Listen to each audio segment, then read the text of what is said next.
Ji, hello guys. Now we are working on the logo software version 8.0. अभी उसके अंदर एक एप्लीकेशन मैंने बनाई हुई है, ठीक है, जिसके अंदर जो है हमारे पास एक लॉजिक ये है कि हम मोटर का जब स्टार्ट बटन प्रेस करेंगे तो मोटर 5 सेकंड के बाद चलनी चाहिए, ठीक है, 5 सेकंड के बाद। तो उसके लिए हमने ऑन डिले टाइमर यहाँ से इसके लिए यूज़ किया है। फिर उसके अलावा हम फर्दर लॉजिक को डेवलप इस तरह से कर रहे हैं कि हम ऑटोमेट कर रहे हैं एक कन्वेयर बेल्ट सिस्टम को, जिसमें 5 सेकंड के बाद मोटर चली, कन्वेयर बेल्ट चला और अब उस पर बॉटल्स पड़ी हुई हैं और बॉटल की काउंटिंग हो रही है। जब बॉटल्स 12 बॉटल्स कंप्लीट हो जाएंगी सेंसर के पास से तो क्या होगा, उसका एक बैच मुकम्मल हो जाएगा। इसको बैच प्रोसेसिंग भी कहते हैं। एक बैच हो जाएगा और उस पर क्या होगा कि एक बजर बजना शुरू हो जाएगा और एक रोबोटिक आर्म एक्टिवेट होगा जो कि उन 5 बॉटल्स का एक क्रेट बना देगा। हम ये ज्यूम करते हैं कि वो सिंपल एक डिजिटल आउट से वो वर्किंग शुरू हो जाएगी, उसकी जो आउटपुट की जो क्रेट बनाने वाली है। तो अब इस प्रोग्राम को हम देखते हैं पहले। अच्छा जी, ये स्टार्ट का बटन है, इसमें इनपुट 1 है, इसको स्विच हम करते हैं कि स्विच टाइप है या इसको मोमेंट्री कर लेते हैं। I1 मोमेंट्री है। ये मेक पुश बटन है, इसलिए हमने यहाँ पे इसको लैच भी करवाया हुआ है, ठीक है। तो ये इनपुट 1 हो गई हमारी। इसका कमेंट क्या है, स्टार्ट, इसको हम कहते हैं start push button PB। Okay, next आता है आपका स्टॉप पुश बटन, ठीक है, stop push button, okay PB। Next आपका एक कॉइल है Q1 जो कि इंटरनल कॉइल है प्रोग्राम की, ये आउटपुट से कनेक्टेड नहीं है डायरेक्टली। तो इसका लैचिंग हमने लैच करवा दिया इसको और यहाँ पे हमने एक टाइमर भी चलवा दिया, ऑन डिले टाइमर, ठीक है। ऑन डिले टाइमर यहाँ से हमने इसको चूज़ किया था, ये है ऑन डिले टाइमर यहाँ पे, ओके। और इसका हमने ऑन डिले सेट कर दिया 10 सेकेंड्स, 10 सेकेंड यहाँ पे सेट किया। 5 भी कर सकते हैं, 10 भी कर सकते हैं, यहाँ 10 हमने इसको सेट किया हुआ है। अच्छा, 10 सेकंड के बाद क्या होगा कि ये ऑपरेट हो जाएगा, जिसकी वजह से इसका जो नॉर्मली ओपन कॉन्टैक्ट है, ठीक है, वो हमने इस तरह से दिया कि इसमें हमने नॉर्मली ओपन लगा के तलाश करके इसको T001 दे दिया एड्रेस। जब ये 10 सेकंड के बाद ऑन होगा यानी कंडक्ट करेगा तो क्या होगा, हमारा Q2 जो है वो मोटर जो चल जाएगी। और ये इसके नीचे इन्वर्ट आउटपुट भी लगाई हुई है, जस्ट एक शो करने के लिए कि जी ये आउटपुट बिट्स भी कई प्रोग्राम में यूज़ होती है जो कि बिल्कुल इसका इन्वर्ट होती है, यानी अगर ये ऑन होगी तो ये ऑफ होगी और ये ऑफ होगी तो ये वाली ऑन होगी, ठीक है। इसी तरह फिर हमने काउंटर लगाया हुआ है।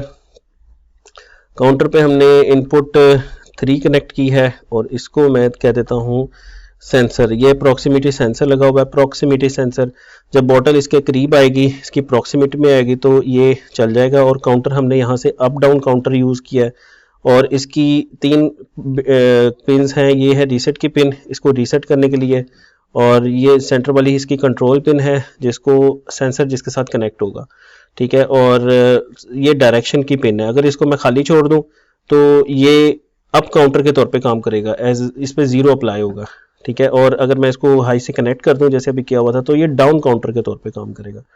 ये मुझे कैसे पता चला, मैंने इसकी को डबल क्लिक करके इसकी हेल्प पे गया और इसकी मैंने तफसीलात यहाँ से डिटेल्स मैंने पढ़ ली। तो वहाँ से मुझे इसकी जो है वो डिटेल्स का पता चल गया कि कौन कौन सी पिन है और कौन कौन सी पिन है और किस तरह जो है वो।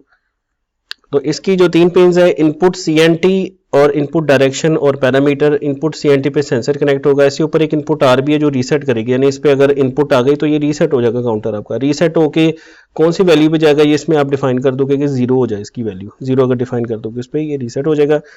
इनपुट काउंटर है, इनपुट काउंटर, उसके बाद इनपुट डायरेक्शन है अप या डाउन की, और आगे इसके पैरामीटर जो है इसका on off, normally open normal close करना। लेकिन नाम थोड़े करते हैं कि सेंसर जब 12 काउंट्स हो जाए तो क्या हो, एक बजर चल जाए।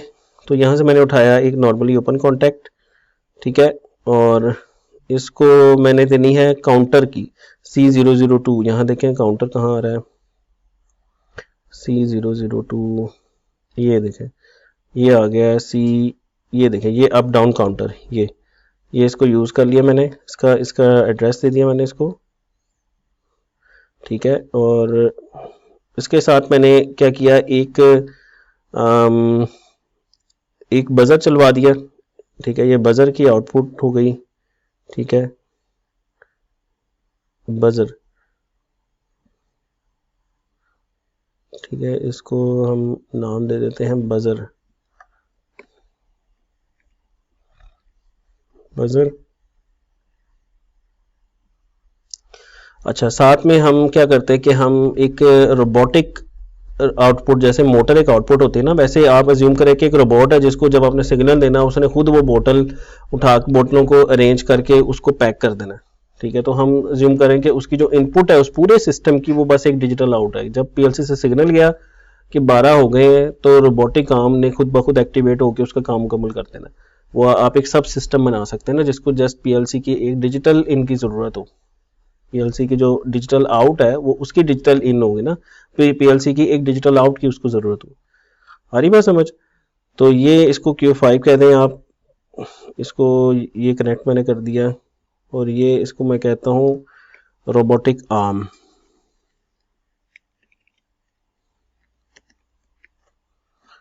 अच्छा जी, अब ये आ गया जनाब आपका रोबोटिक आर्म। अब हम इसको सिमुलेट करके देखते हैं कि क्या ये अच्छा, अगर आपने इसकी लॉजिक इसको ज़रा मतलब प्रॉपर तरीके से, अगर आप इसको चाह रहे हो कि इसकी लुक्स थोड़ी सी अच्छी करने चाह रहे हो, एक मिनट है, सिलेक्ट करके मैं अगर इसको ऊपर करूं, ले ये थोड़ा ऊपर आ गया। आपकी जो प्रोग्राम हो वो उसकी इंडेंटेशन अच्छी होनी चाहिए, वो दिखने में अच्छा लगे, और अच्छे जो क्वालिटी प्रोग्रामिंग के मैंने आपको बताया स्टैंडर्ड्स हैं। आईईसी का मेरे जैसे नंबर निकल गया है, वो लेक्चर स्लाइड्स में लिखा हुआ है 61639 है शायद। और आईएसए हमारा होता है इंस्ट्रूमेंट सोसाइटी ऑफ अमेरिका या इंटरनेशनल सोसाइटी ऑफ ऑटोमेशन, उनके स्टैंडर्ड्स है बाकायदा कि प्रोग्रामिंग कैसे करनी है। क्योंकि एक बच्चा भी प्रोग्राम कर सकता है, वो 2 सफ़े भर के एक प्रोग्राम लिख के ले आएगा, लेकिन जो कॉम्पिटेंट और हाँ ये भी देखना होता है कि आपने प्रोग्राम जो किया है, आप अगर चले जाते हो छोड़ के, आपकी जगह कोई नया इंजीनियर आता है तो वो भी उसको समझ ले। ऐसा ना हो कि जिसने बनाया बस उसको ही आता है और बाकी किसी को समझ नहीं आ रहा। तो ये एक बहुत ही बैड प्रोग्रामिंग हैबिट है।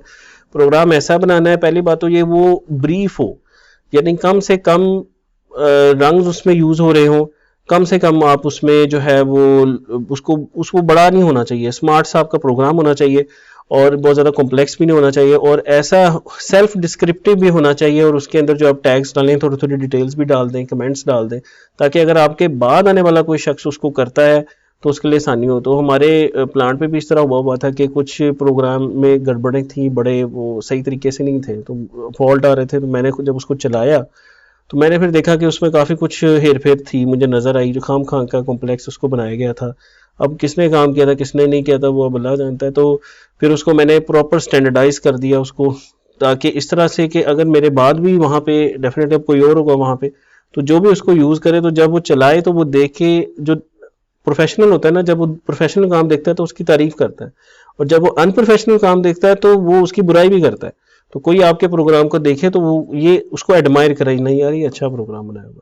और ऐसा ना हो कि गंद मारा हो कि पता नहीं कौन सा किस तरह का ये इंजीनियर है जिसने ये प्रोग्राम बना दिया हुआ है। आधी बात समझ? तो प्रोग्राम भी अच्छा बनाना है, प्रोग्राम बन गया चल गया ये ज़रूरी नहीं होता।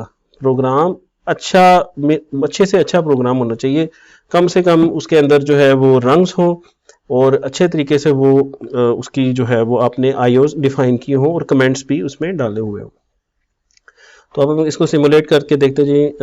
अच्छा, अब इसमें एक चीज़ को भी हम देखते हैं, इसको जो स्टार्ट पुश बटन है ये हमारा किस तरह का है, इसको ठीक है हमने मोमेंट्री स्विच कह दिया।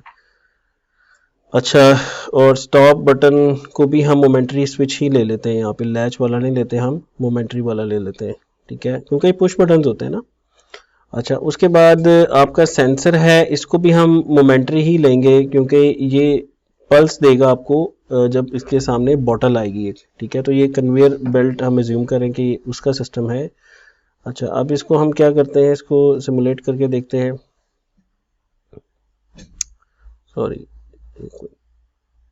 हाँ ये सिमुलेट। अच्छा जी, अब इसमें जो है आपकी जो,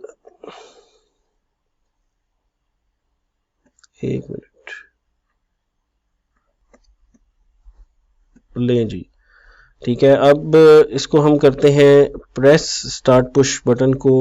हाँ जी, सारे अब ये पुश बटन हैं। स्टार्ट में दबाऊं बटन, नहीं जी, तो स्टार्ट बटन दबाया, टाइमर चल गया, Q1 भी चल गई। 10 सेकंड अभी गुजरने के बाद आपका ये कन्वेयर की मोटर है Q2 पे है, ये चल गई, ठीक है। और Q3 ये जस्ट आपके अंडरस्टैंडिंग के लिए लगाया कि ये कैसे काम करता है, उल्टा होता है, ये इसकी ज़रूरत नहीं है, यहाँ पे आप डिलीट भी कर सकते हैं। अच्छा, उसके बाद जनाब अब सिस्टम आपका चल रहा है, अब बॉटल्स आनी शुरू हो गई हैं। तो इसमें हम क्या करते हैं, यहाँ पे इसको करते हैं, इनपुट देते हैं। अच्छा, एक चीज़ इसमें थोड़ा सा जो है हम क्या करेंगे, इसको थोड़ा सा सेट कर लेते हैं यहाँ पे।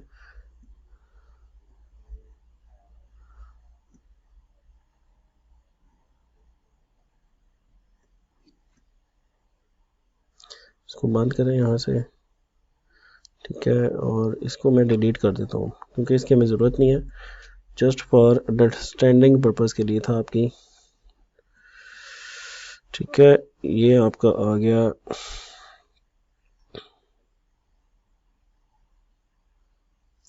अच्छा, इसका ऊपर उसके साथ ये हो रहा है, इंडल्ज कर रहा है, तो उसको नीचे कर लेते हैं, ठीक है। अच्छा जी, अब हम क्या करेंगे, इसके काउंटर को जाके हम पहले देखते हैं काउंटर की स्टार्ट वैल्यू क्या है, इसको हम कर देते हैं 0। ये हमने बढ़ाई थी डाउन काउंटर के ऑपरेशन को समझने के लिए ना, तो इसको हम 0 से स्टार्ट करेंगे और 12 तक इसका पीबी सेट कर देते हैं, ठीक है। तो और बस ठीक है, बाकी ठीक है, अब इसको चलाते हैं। अच्छा जी, स्टार्ट कर दिया हमने, देखें Q1 ऑपरेट होगी, Q1 Q2 Q4 Q5, Q1 Q2 Q4 Q5। अच्छा जी, तो 10 सेकेंड के बाद ठीक है मोटर चल गई Q2, और अब सेंसर से हम उसको इनपुट देते हैं 1 2 3 4 5 6। यहाँ से इसको क्लिक भी कर सकते हैं या नीचे से भी क्लिक कर सकते हैं, इसको यहाँ से भी कर सकते हैं, 7 8 9 10 11। अब जैसे ये 12 होगा तो क्या होगा, नीचे इसका जो रोबोटिक आर्म है वो चल जाएगा और बजर चल जाएगा, ठीक है। ले, बजर चल गया, टू टू टू टू, ये एक बैच कंप्लीट हो गया आपका, सही है। और आपका क्या हो गया, आपका आपकी रोबोटिक आर्म ऑपरेट हो गया। अब इसको कंटिन्यूस बनाने के लिए आप इसमें फर्दर लूप्स वगैरह ऐड कर सकते हैं, ठीक है। इसके अंदर मुख्तलिफ आप मॉडिफिकेशंस करके इसको परपेचुअल भी बना सकते हैं कि ये चलता रहे, हर वक्त चलता रहे, तो वो फर्दर आप इसमें जो है इसको एडवांस कर सकते हैं। ये आपका लेकिन जो सिंपल कन्वेयर बेल्ट है वो आपका जो है ना वो इस एग्जांपल से हमने कवर कर लिया। अच्छा, इसका देखिए, इसका टैग ऊपर चला गया था, ये वाला है बेसिकली, ऐसा ही है, ठीक है। ये रोबोटिक आर्म है Q5 और बजर है। और ये देखें, तो इसमें हमने ऑन डिले टाइमर को, इसमें देखें हमने लैच सीखा, ऑन डिले टाइमर को सीखा, फिर काउंटर का सीखा कि अप काउंटर डाउन काउंटर कैसे बनाना है। और अच्छा, अब इसको मैं एज ए डाउन काउंटर अगर यूज़ करना चाहूँ तो मैं क्या करता हूँ, मैं इसको इसकी जो पिन है उसको मैं क्या करूँगा, उसको मैं हाई दे दूंगा। ये कैसे, मुझे कैसे मालूम हुआ, इसकी हेल्प में जाके। अब ये डाउन काउंटर काम करेगा, यानी इसको जब सेंसर की इनपुट जाएगी तो ये डेक्रीमेंट करेगा, इसको हाई देना है, इसके ऊपर डीआर के ऊपर हाई देना है, तो फिर ये डाउन काउंटर के तौर पे बन जाएगा। और इसकी ये दो कंडीशंस हैं, हो गया जनाब। और टाइमर चल रहा है, 10 सेकंड के बाद आपकी मोटर चल जाएगी, ये चल गई। अब आपकी बॉटल्स आनी शुरू हो गई हैं, ठीक है। तो लेट से पहली बॉटल 19 18 17 16 सो ऑन, देखिए अब आपकी आएगी 12th बॉटल, ठीक है। तो ये देखें, जैसे 12th बॉटल आई तो ये आपका बजर भी ऑन हो गया और रोबोटिक आर्म भी ऑन हो गया। लेकिन ये थोड़ा आपको और भी कॉम्प्लेक्स बना सकते हैं एज पर योर प्रॉब्लम, जो आपको प्रॉब्लम गिवन है। तो अभी तक के लिए इतना ही, थैंक यू वेरी मच।